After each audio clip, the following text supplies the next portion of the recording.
r/NoSleep. Posted by u/JamFranz.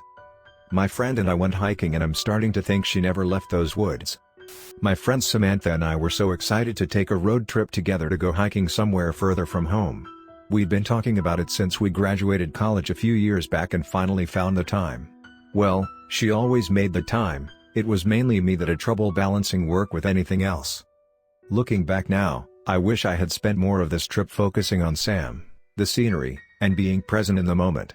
I wish I had been a better friend.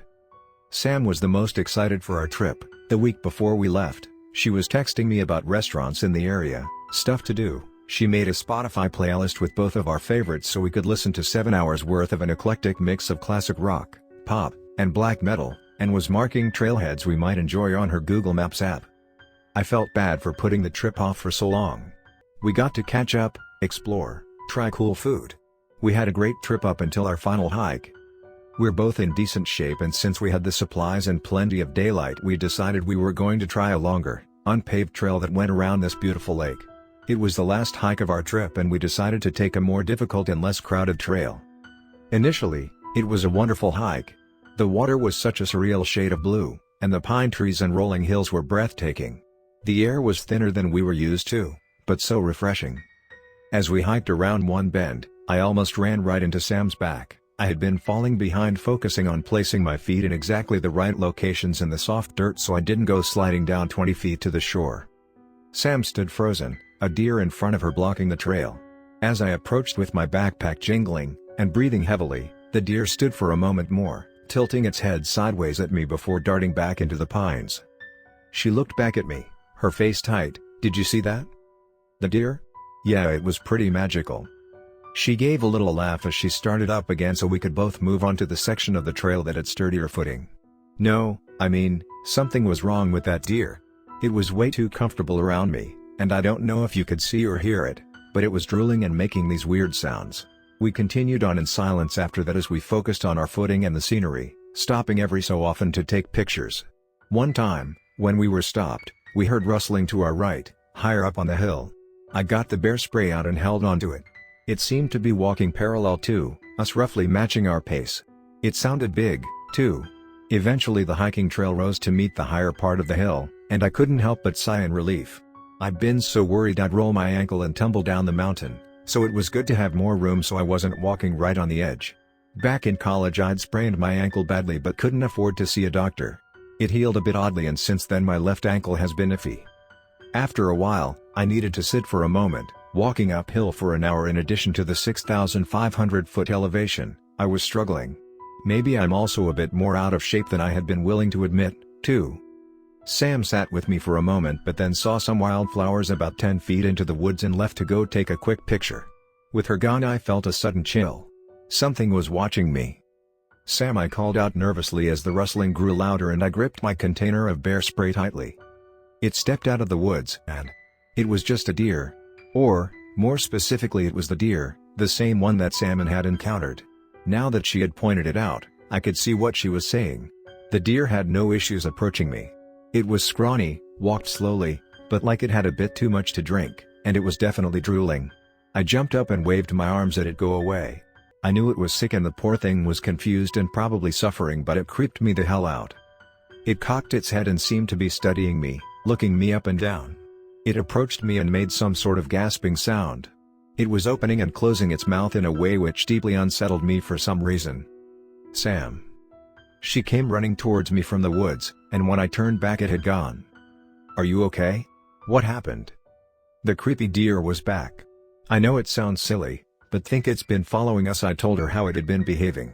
"Do you think it's rabid?" "Poor baby," she said sympathetically. "Possibly. Or, I wonder if it has CWD. Either way, we should probably let the park rangers know just in case." We had decided we'd stick together, but after a few miles, she ended up ahead of me again.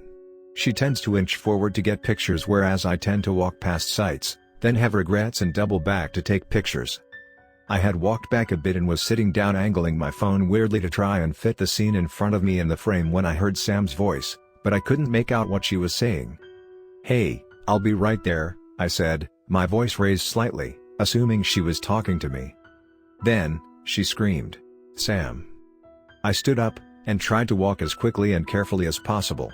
Her screaming changed from fear to agony, and it sounded like she was sobbing. I wasn't sure what happened, but I could tell she was scared and likely hurt. I suddenly realized I was still holding our only canister of bear spray. Against my better judgment, I started running as fast as I could, and for a while I was making good time, but then my left foot landed a patch of soft dirt at the edge of the trail, my ankle rolled, and I was falling. I don't remember hitting the ground, but I remember opening my eyes, flat on my back, about 15 feet below where I had been standing. It was also dark outside. We'd started hiking at least 6 to 7 hours before sunset. I tried to stand, but it was a struggle.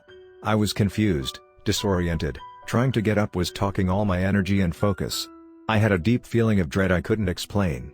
As I started slowly moving upwards on my hands and knees, I tried to recall what had happened leading up to my fall. Sam sounded hurt, she was screaming. I had run after her and then I fell. "Shit, Sam." I called her name, my voice hoarse, but no response. My phone was surprisingly only minorly damaged, but I had no reception. Luckily, since it had been buckled to me, I still had our backpack. I dug through it. We had first aid kits, but I figured I could patch myself up later. I didn't want to stay down here any longer than I had to. I found my knife, and my headlamp. After about 20 minutes I had slowly, and painfully, ascended back towards where I had fallen from. My hands were raw and I could feel my right knee bleeding through my pants. I was trying to go slowly since I trusted my feet even less now, and dizziness was starting to creep in. But panic and fear drove me forward. Once I made it back to the trail, I had to sit for a moment. I heard rustling behind me and felt a sudden pang of fear. Something or someone had injured Sam, and here I was sitting alone, injured, with my back to the woods, in the dark. I tried calling her name, in case it was her that I heard, no response. I stood up and started limping as quickly as possible towards the direction that I had last heard her scream. Luckily the ground had evened out, because I could feel myself weaving unsteadily. I knew that something terrible may have happened to her but kept trying to keep that thought out of my mind. As my calls to her remained unanswered and it became harder to imagine a scenario in which she was okay, I felt my throat tighten and tears roll down my cheeks. I kept looking for her. I knew she wouldn't just leave me here. I think part of me knew then, that she was gone. She would have been searching for me if she was okay, and even if she left to get help, I think they would have found me by then. Somehow, eventually I navigated my way to where I thought she had last been. I was hoping maybe if she was injured, she was okay and just out of it and confused like I was. My foot caught in the mud and I fell. Lights flashed behind my eyelids and I felt overcome with nausea. The light from my headlamp had greatly dimmed, as it was now coated in mud and grime. I heard movement behind me. As the smell hit me, I realized the mud was dirt mixed with blood. I could taste it, mixed with the gritty texture. Leaves covered with what was likely blood stuck to my face and I felt something soft and wet under my shoulder. The rustling behind me became discernible as footsteps. I felt around for my knife, my bear spray, but instead felt something hard, sticky. I was certain I had just found out what happened to Sam and had a good guess at what was about to happen next to me. I felt no urge to get up as the footsteps got closer. I knew I couldn't outrun it. I closed my eyes trying to focus on something, anything else, not knowing if I wanted to see what was coming for me. The footsteps stopped, and I could hear a labored breathing coming from above me. I waited, and then as no blows came, I opened my eyes. It was Sam. She stood over me, breathing heavily from her mouth. She was covered in blood. Her shirt and pants were torn, but she was alive. I let out a relieved sob and then could no longer hold back the tears. "Oh my God," I whispered, as I slowly moved to sitting, and then standing. "I thought I had lost you." I pulled her close to me into a hug. She stood motionless, her arms at her side. She stuck to me where her shirt was still a bit wet.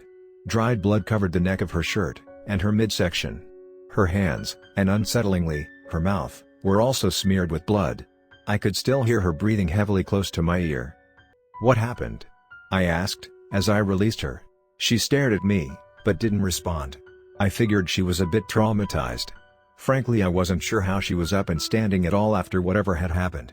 She was a bit wobbly but otherwise seemed to be able to walk. As we walked towards the car she fell behind me, which made me nervous as I didn't want to let her out of my sight. She kept stopping, staring over her shoulder, while I tried to coax her forward. Eventually, after what felt like forever, we made it back. My ankle was killing me but I had tried to move as fast as possible. Although the woods were eerily silent, I wanted to get out of there as fast as possible. When we got to her car, I was debating if we should drive ourselves to the hospital, or call 911. I had this feeling of terror that I couldn't shake. I pictured us making it all the way here to the car and then something breaking the windows, attacking us. I decided we needed to leave now. "Do you have your keys? Do you think you can drive?"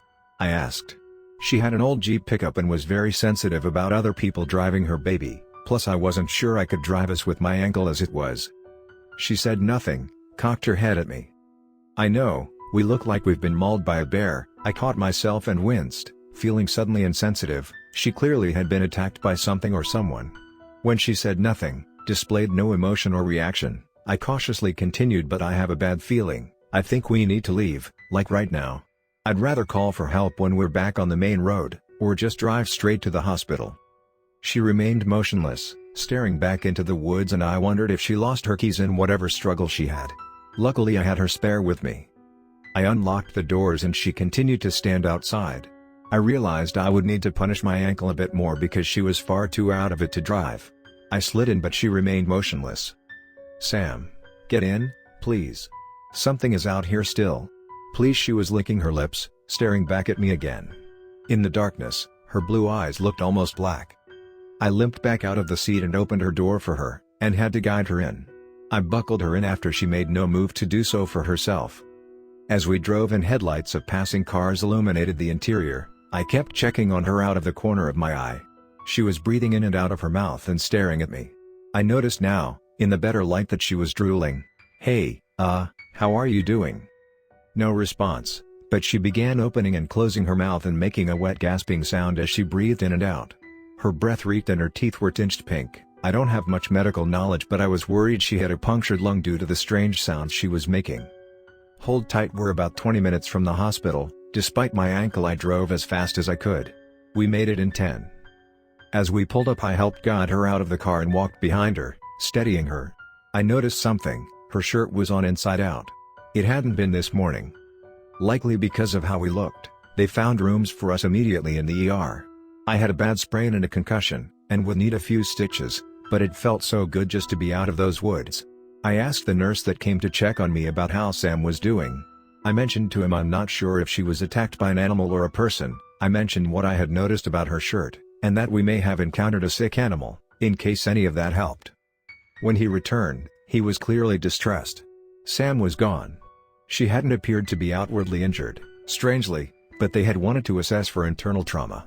However, the first moment they had left her alone, she had just walked out, judging by the bloody footprints. It's been weeks and I haven't seen Sam since. Her mom hasn't either.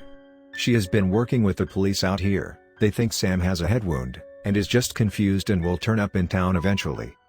But, a few days ago, I heard on the news that a partial skeleton was found on the trail we were on.